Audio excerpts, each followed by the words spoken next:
Welcome to the Crypto Daily News. This podcast is created by Generative AI.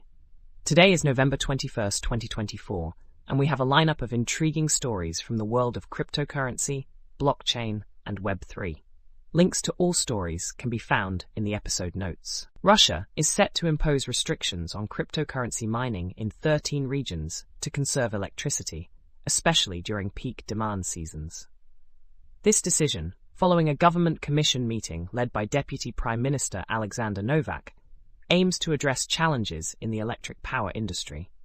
The restrictions, expected to last until 2031, will impact key mining areas like Irkutsk, known for its low electricity rates, and hydroelectric power resources. These measures are intended to prevent power shortages in regions struggling with electricity supply, affecting major mining firms like Bit River. In the United States, Martin Gruenberg, chair of the Federal Deposit Insurance Corporation, FDIC, has announced his resignation effective January 19, 2025, just before Donald Trump's inauguration. Gruenberg's departure has sparked criticism from Republican Representative Tom Emmer, who accused him of being the architect of Operation Chokepoint 2.0, a controversial initiative allegedly pressuring banks to limit services to cryptocurrency businesses. Gruenberg's tenure has been marked by allegations of fostering a toxic work environment, and his exit opens the door for Trump to appoint a new chair, potentially leading to a more favorable regulatory climate for cryptocurrencies. MicroStrategy has announced the pricing of its $2.6 billion offering in 0% convertible senior notes due in 2029.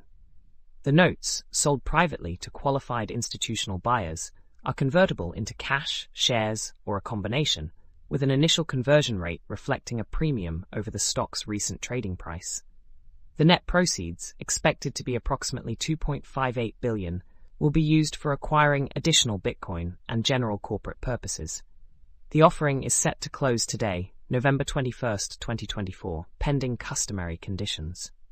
Cumberland Labs has released a comprehensive analysis of the memecoin market, highlighting the dominance of Solana, which now accounts for 89% of new token launches.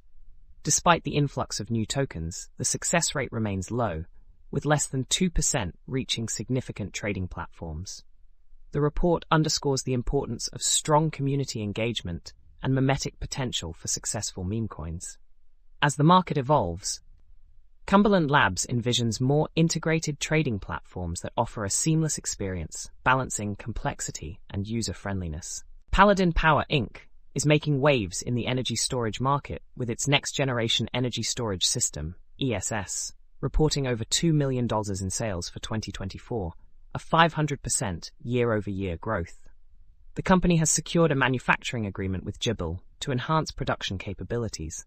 Paladin's ESS offers energy independence and reliability, particularly in regions with grid instability. The company plans to expand its market presence, especially in California, where regulatory changes have increased demand for battery storage systems. Donald Trump has appointed Howard Lutnick, CEO of Cantor Fitzgerald, as his Secretary of Commerce.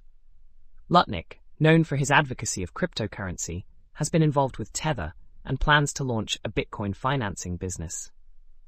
His appointment signals a potential shift in the government's approach to cryptocurrency regulation, drawing attention due to Tether's controversial reputation.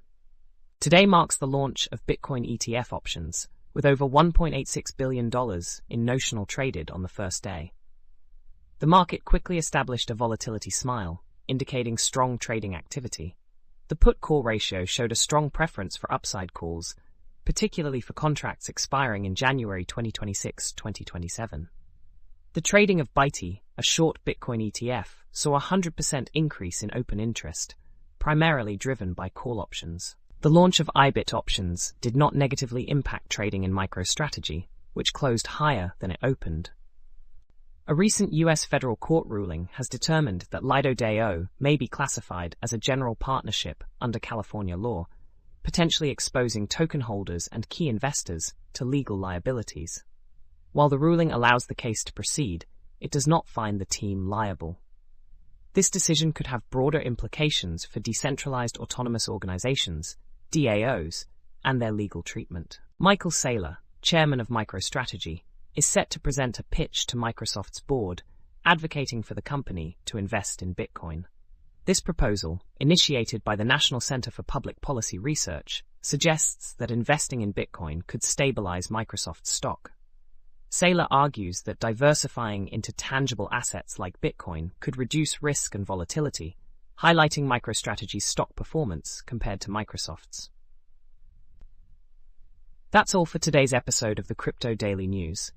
We hope you found these stories insightful and engaging. Remember to check the episode notes for links to all the stories covered. Join us again tomorrow for more updates from the world of cryptocurrency and blockchain. Stay informed and stay ahead.